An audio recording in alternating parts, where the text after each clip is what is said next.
All right, Joe, welcome into the LA Sports Brotherhood. It's me, Ryan, here with my brother Matthew.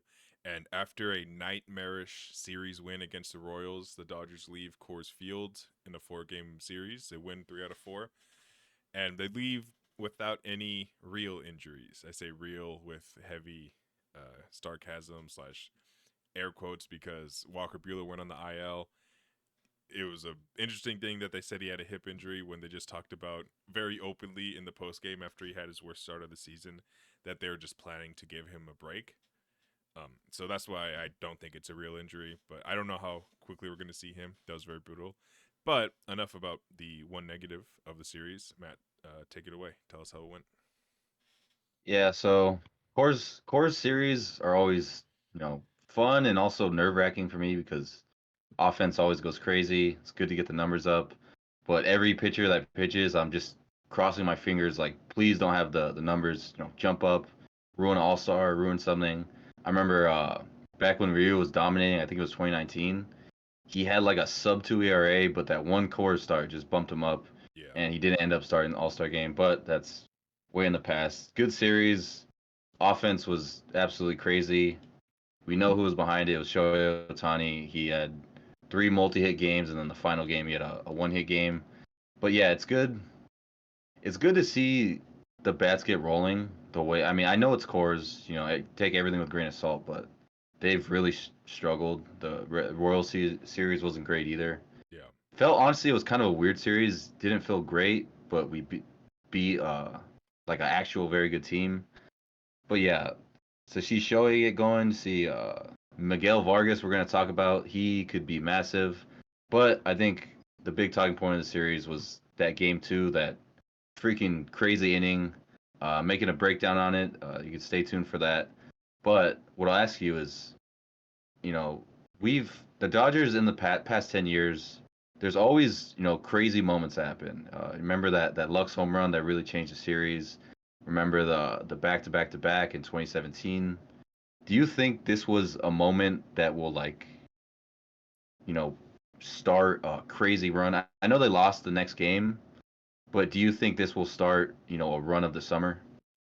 I think it's very possible. If we look at the next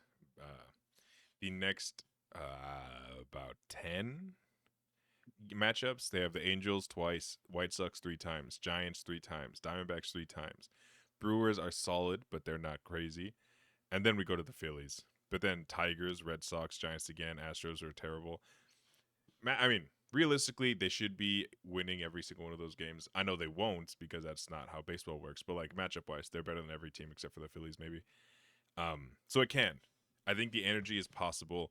I think those moments are very real and they do kind of flip things.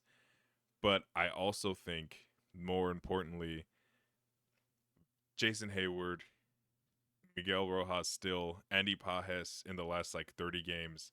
And I really desperately want to say Miguel Vargas, but I don't think I can, only because he is only getting at bats against lefties.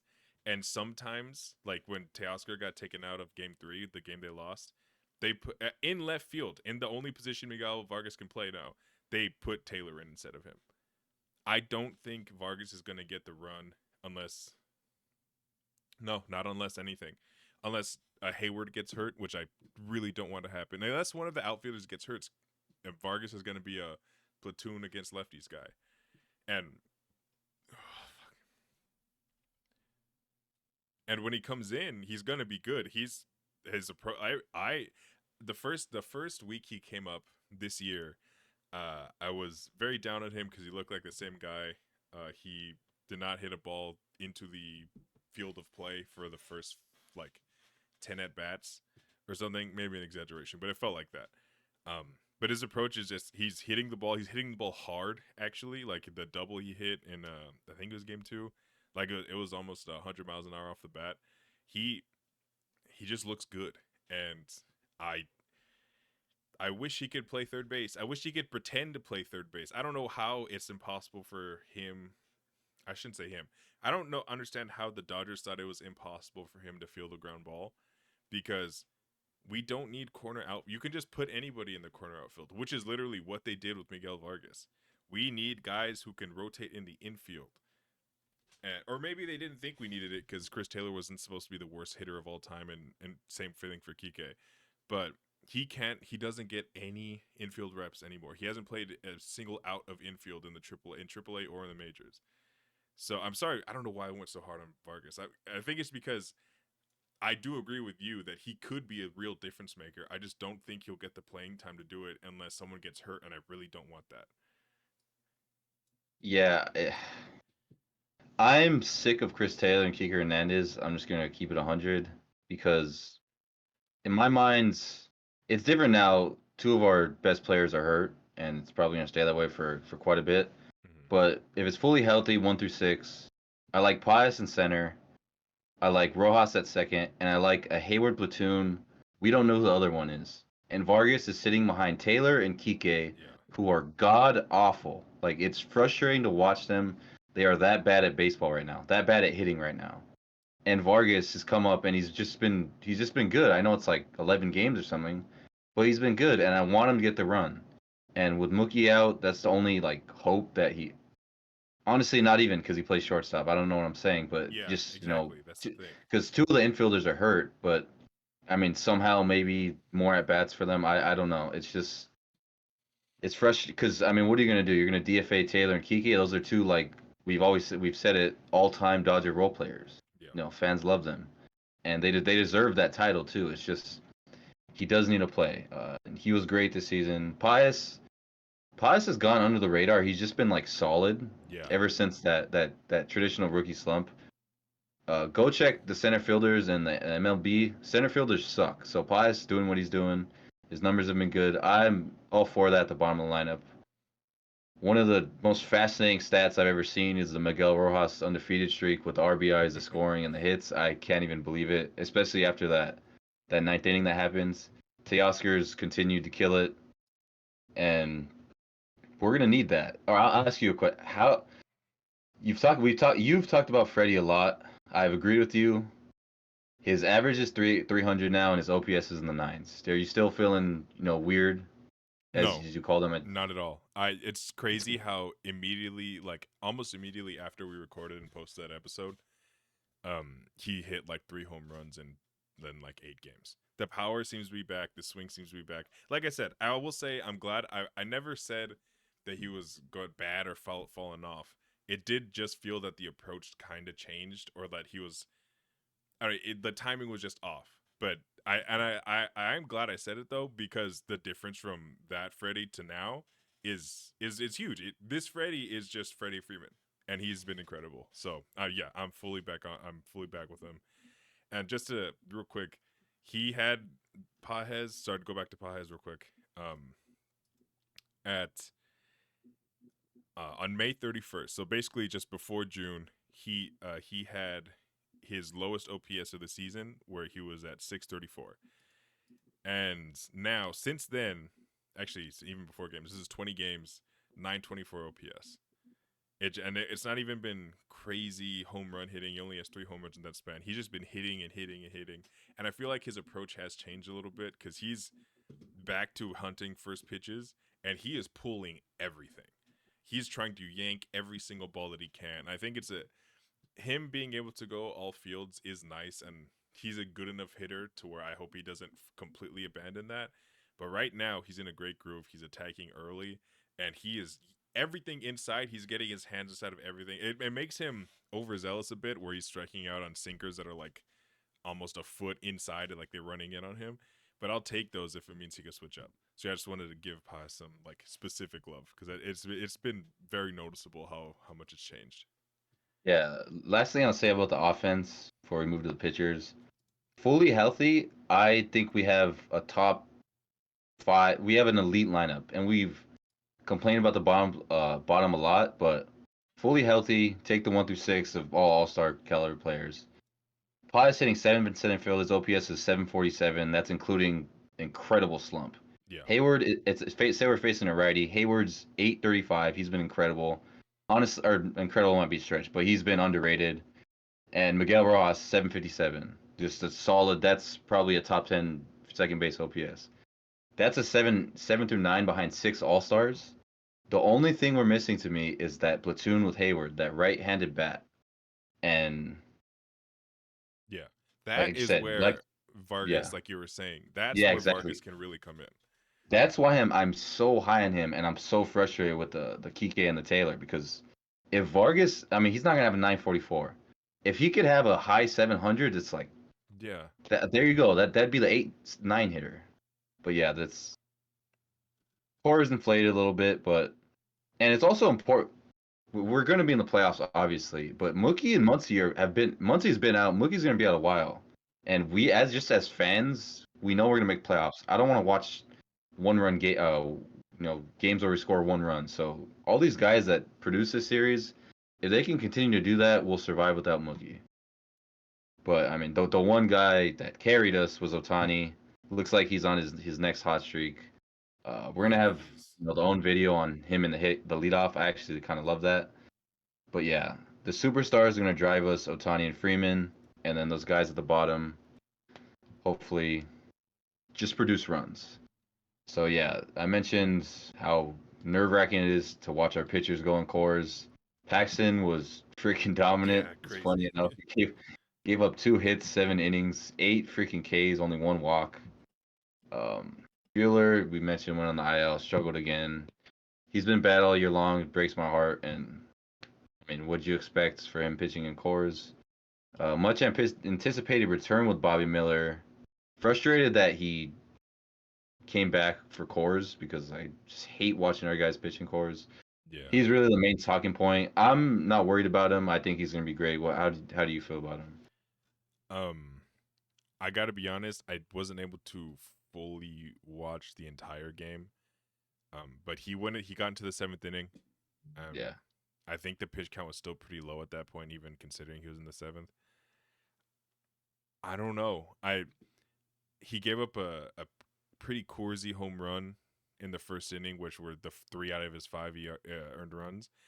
But it was after walking someone after having 2 strikes on them with 2 outs, and then multiple other hits with 2 strikes. Like, it's Coors, and Bobby has been good at some point this year, but it's also the exact Bobby Miller mistakes that have killed us watching him his entire time as a major leaguer, which is very short, but that's still the reality of it.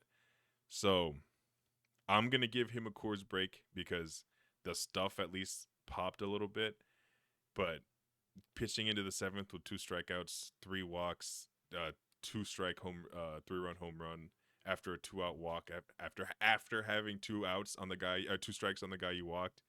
That's kind of like floor Bobby Miller, but it's not something that, like, if this happened at Dodger Stadium, I also wouldn't have been surprised. So that's why I'm not super like, oh, it's just Coors. But I'm definitely not down on him. He went into the seventh, and at the very least, that's all you can ask for.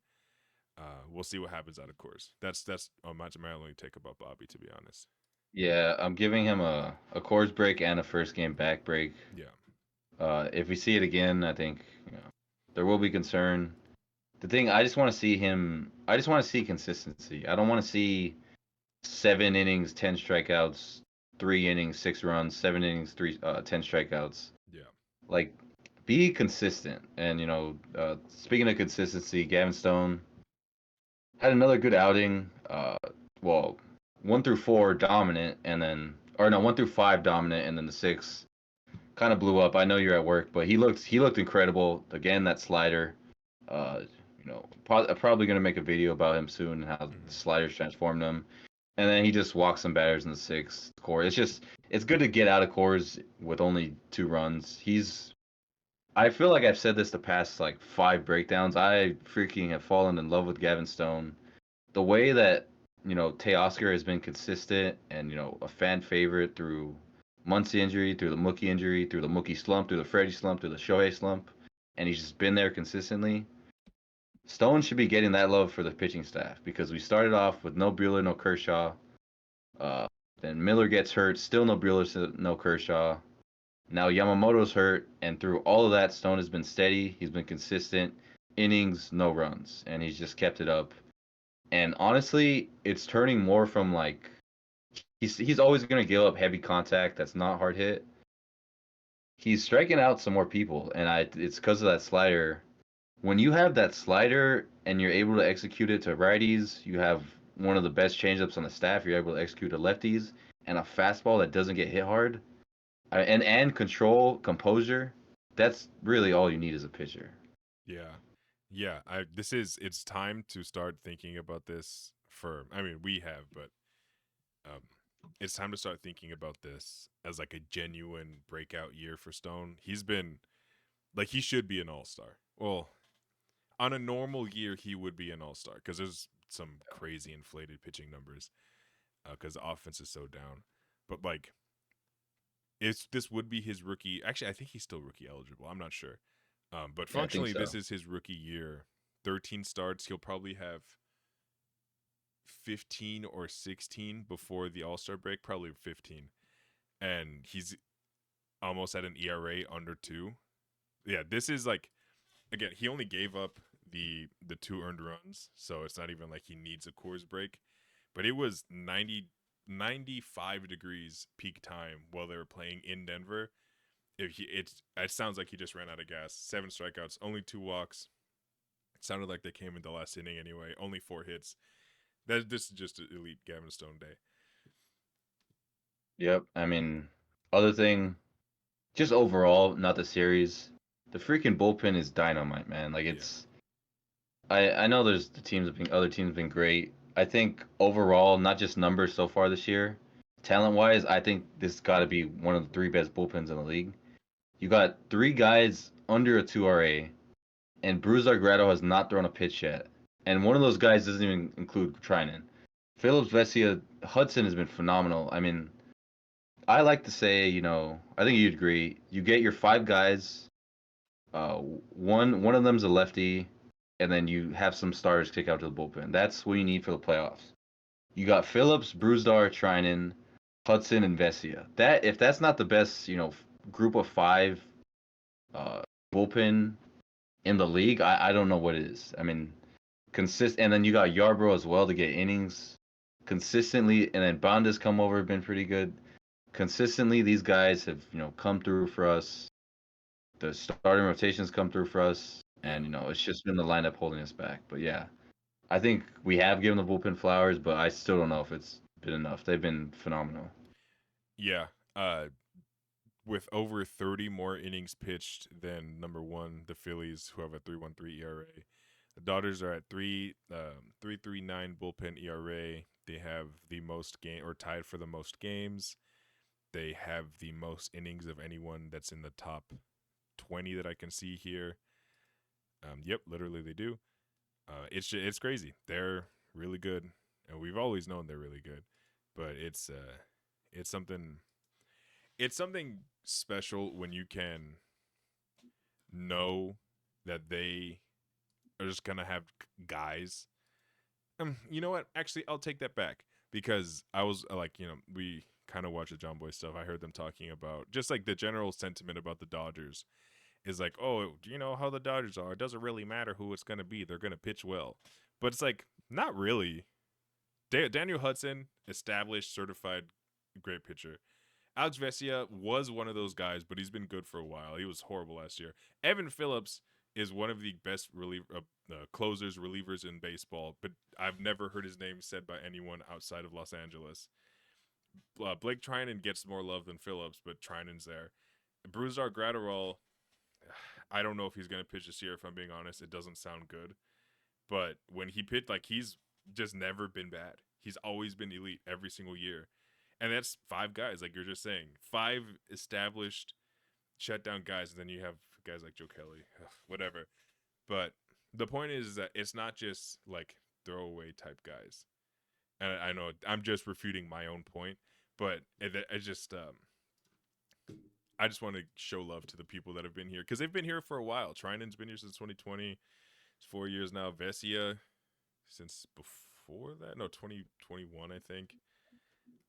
Like Phillips has been here for a couple years now. These are guys for all the churning out of bullpen stuff and how people assume that happens. These guys have been established. I want to shout them out. Yeah, I was just gonna say that is like the funny thing is It wasn't the surprise guy like Phillips was once before. It wasn't a trade. It was just all the guys we had. Vesey was awful. Now incredible. Hudson was hurt. Now incredible. Trinan was hurt. Now incredible. Yeah. Phillips has always been incredible. That's really funny to me. It wasn't Yeah. a move. It wasn't a surprise guy. There's just guys have turned it around. Guys have gotten healthy. Yeah. Yeah. So honestly, uh, actually, before I do a segue, what are the last couple points, if you have any, from this series, like the biggest takeaways for you?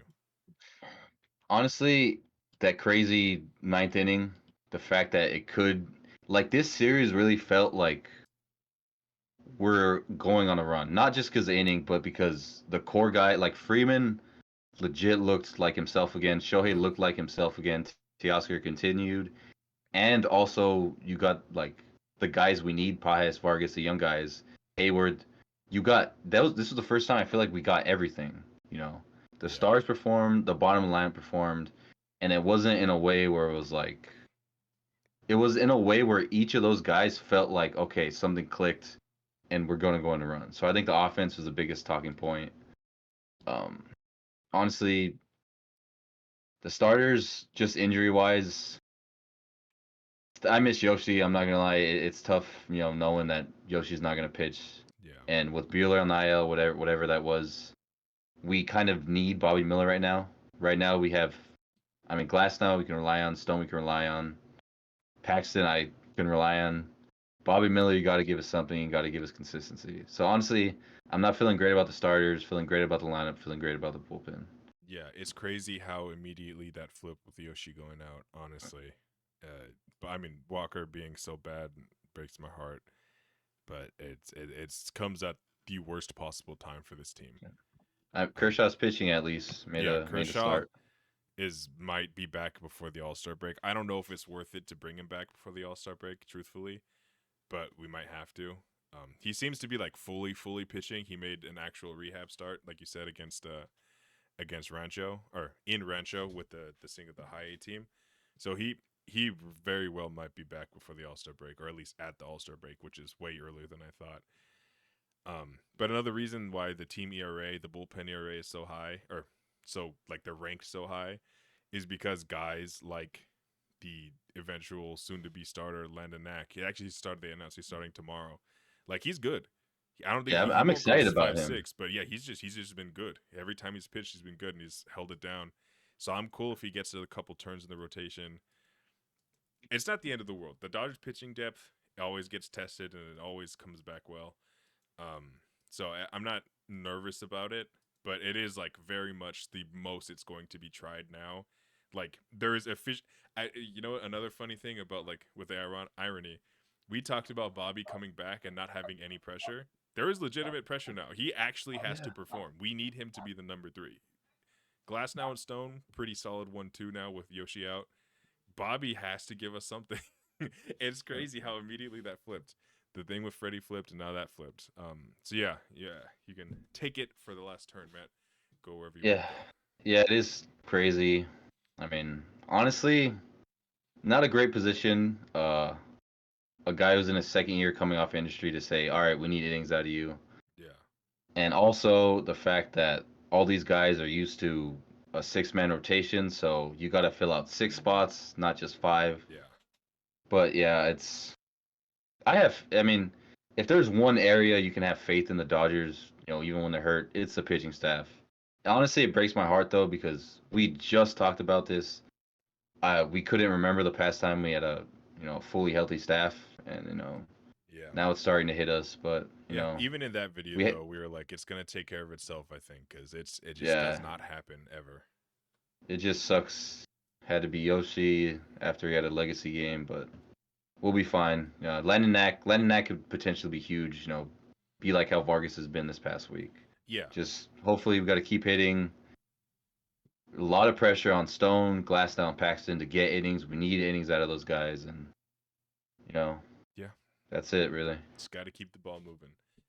Speaking of keeping it moving, I believe I mentioned before the Dodgers are going to be against the Angels Freeway Series starting tomorrow. First two, and then at White Sox, at Giants. There's a chance to make a real nice run out of this and extend that division lead even further. So yeah, good series. We left without any real injuries. We had a mental health break injury, which Walker really needed. Other than that, let's keep this momentum going. Go Dodgers.